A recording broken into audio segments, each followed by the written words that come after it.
এহাতেদি ONGCয়ে থলুৱা বিৰোধী কাৰ্য কৰিছে আৰু বীৰলাচিত সেনাই আজি তাৰ প্ৰতিবাদ কৰিবলৈ অহাৰ কাৰণে আজি এটা বিয়াগম পুলিচ বিভাগ আপোনালোকে দেখিছে ইয়াত তেওঁলোকে নিয়োজিত কৰিছে।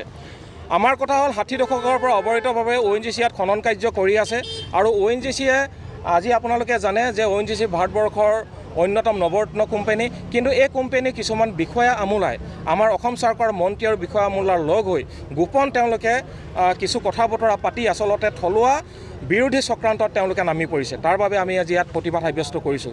আপোনালোকে জানে যে আজি 2 মাহৰ পূৰ্বে লঘু যান বাহনৰ এক নিবিদা ONGCয়ে ঘোষণা কৰিছিল আৰু সেই নিবিদাত অংশগ্ৰহণ কৰিবলৈ পৰৱৰ্তী পৰ্যায়ত ONGCয়ে সময়সীমা বঢ়াই দিছিল। কৈছিলে যে ইয়াত লটাৰী যোগেৰে এই নিবিদাটো সমাপন কৰা হ'ব আৰু ইয়াৰ পিছতে বহুতো ইয়াৰ স্থানীয় যুৱক যুৱতীসকলে ইয়াত অংশগ্ৰহণ কৰিব লাগে। তেনেদৰে তেওঁলোকে আজি 3বাৰকৈ হটোৱাৰ পিছত যেতিয়া নেকি অবিভক্ত শিৱসাগৰ জিলাৰ লগতে অসমৰ বিভিন্ন প্ৰান্তৰ হাজাৰ হাজাৰ ল'ৰা ছোৱালীয়ে এই নিবিদাত অংশগ্ৰহণ কৰিলে, তেওঁলোকে অতি আচৰিতভাৱে তেওঁলোকে অতি কূট কৌশল অৱলম্বন কৰি যোৱাকালি তেওঁলোকে সেই সময়ত তেওঁলোকে নিবিদাটো বাতিল কৰি দিলে, যাৰ ফলস্বৰূপে ইয়াত শিক্ষিত নিবনুৱাসকলৰ লগতে সাধাৰণ জনতাই কিন্তু সময় আৰু তেওঁলোকৰ টকাৰ অপচয় ঘটিল।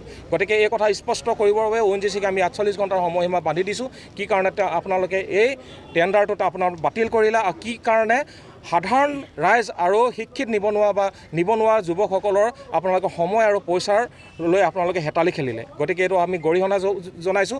আৰু যিটো প্ৰতিষ্ঠান আছে, যিটো নৱৰত্ন বুলি কয়, ভাৰতৰ ৰত্ন বুলি কোৱা হয়, এই প্ৰতিষ্ঠানটোৱে বাৰে বাৰে কিন্তু দেখিছোঁ অসমৰ থলুৱা খিলঞ্জীয়া যুৱক যুৱতীসকলক বাৰে বাৰে প্ৰতাৰণা কৰা পৰিলক্ষিত হৈছে। ONGC কেৱল নামত আছে। আজিলৈকে শিৱসাগৰ অবিভক্ত শিৱসাগৰ জিলাত ONGC বুলি ক'লে উন্নয়নৰ ক্ষেত্ৰত ফুফুলাস্বৰূপ আপোনালোক সকলোৱে জ্ঞাত।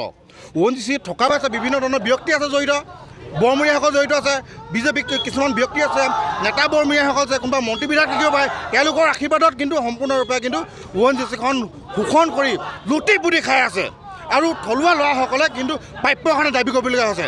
আজি বিলাসিনাথ শিৱসাগৰ জিলা সমিতিৰ তৰফৰ পৰা আমি সজোৰে প্ৰতিবাদ কৰি আপোনালোকক জনাই দিছোঁ, যদি আমাৰ যি 6 দফীয়া 7 দফীয়া দাবী আছে যদি মানি নলয়, আমি অতি কম দিনৰ ভিতৰত ONGC খনন আৰু উৎপাদন কৰা যিসমূহ ৰিগ আছে সম্পূৰ্ণৰূপে বন্ধ কৰি দিম। আজিলৈকে এটা ষ্টেডিয়াম দিয়া নাই। পাটহাকু, গেলেকী, নাজিৰা, ৰুদ্ৰসাগৰ বিভিন্ন অঞ্চল আছে। এই অঞ্চলসমূহৰ উন্নয়নৰ ক্ষেত্ৰত ৰাস্তা পদূলি দিব লাগিব, ক্ষতিপূৰণ দিব লাগিব আৰু তেওঁলোকে যিসমূহ ষ্টেডিয়াম আছে এটা ষ্টেডিয়াম আমি দাবী কৰিছোঁ। যদি মানি নলয় পৰিস্থিতি ভয়াৱহতা স্পষ্ট ভাষাৰে জনাইছোঁ।